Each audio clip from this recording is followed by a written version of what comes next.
আপনার গার্লফ্রেন্ডের নাম্বারটা একটু আমাকে দেন, আমি একটা কল করি, দেখি আমি তাকে ইমপ্রেস করতে পারি কিনা। ওকে। আপনি হচ্ছে গিয়ে কিছু হিন্টস দেন আপনার গার্লফ্রেন্ড সম্পর্কে। আমার গার্লফ্রেন্ডের নাম সাদিয়া, ওর বাসা ফরিদপুরে। নাম্বার। হ্যালো। আসসালামু আলাইকুম। ওয়ালাইকুম আসসালাম, কে আপনি? সাদিয়া বলছেন? জি। আমাকে আপনি চিনবেন না, আমি আর কি আপনাকে অনেকদিন ধরে ফেসবুকে ফলো করি। কেন কল করেছেন?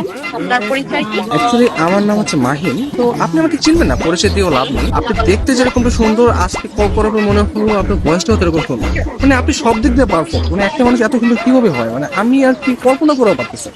ধন্যবাদ আপনাকে। আর কিছু বলবেন? আমি আবার অপরিচিত কারোর সাথে কথা বলি। দেখেন, পৃথিবীর প্রত্যেকটা জিনিসই কিন্তু হঠাৎ করে হয়। আপনি যে আজকে অপরিচিত বললেন, কালকে পরিচিত হতেও পারে। এখন পরিচিত হতে তার ক্ষতি নেই, তাই না? অবশ্যই। কথা আমি ক্লিয়ারলি শুনতে পাই না, আবার একটু বলবেন? শুনতে পাচ্ছেন না? হ্যাঁ, এখন শুনতে পাচ্ছি। মানে আপনার কথা শুধু আমার কানে না, আমার মনেও পৌঁছে যাচ্ছে। আপনি বলেন আপনি অনেক আসলে। ভালো ফ্লার্ট করতে পারেন। আমি কোনো ফ্লার্ট করতেছি না, আমি আসলে সত্যি কথাই বলতেছি। ধন্যবাদ। আপনি কোথায় থাকেন? আসলে ছোটবেলা থেকে আমি অনেক জায়গায় থেকেছি, কখনো ঢাকা, কখনো খুলনা, যশোর, মাদারীপুর। বাট এগুলো সবকিছু না টেম্পোরারি। আমি এখন বর্তমানে পার্মানেন্ট ভাবে নতুন একটা জায়গায় থাকতে যাচ্ছি। জি, সেই জায়গাটা কোথায়? আপনার মনে একটু জায়গা হবে? না, আপাতত নেই। অপরিচিত কাছে জায়গা থেকে যাচ্ছি। অপরিচিত বলতে আমরা চাইলে কিন্তু পরিচিত হতে পারি। আপনি চাইলে আমরা কথা বলতে পারি, দরকার হলে ভিডিও কল অথবা মিটও করতে পারি। কিন্তু আমি তো আপনাকে দেখিনি, আপনি আমাকে দেখেছেন। রাতের দিকে তাহলে আমরা ভিডিও কলে আসি। আচ্ছা, আপনি তখন আমাকে হোয়াটসঅ্যাপে আপনার ছবি সেন্ড করেন। ও আচ্ছা। যদি মনে হয় যে না, কথা বলা যায় বা ভালো লাগে, তাহলে আমি আপনার সাথে কন্টিনিউ করবো, সমস্যা নেই। তো আপনি কোন ধরনের ফটো দেখতে যাচ্ছেন?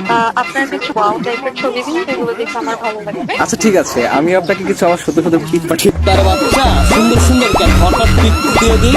কে? আমি তুষার। আমি ফোন দিলে তোর ভাই আছে, তোমার এই ব্যস্ততা সে ব্যস্ততা, আমি ঢাকায় থাকি, তুমি এইভাবে তুমি আমার সাথে 2 নম্বর করলা।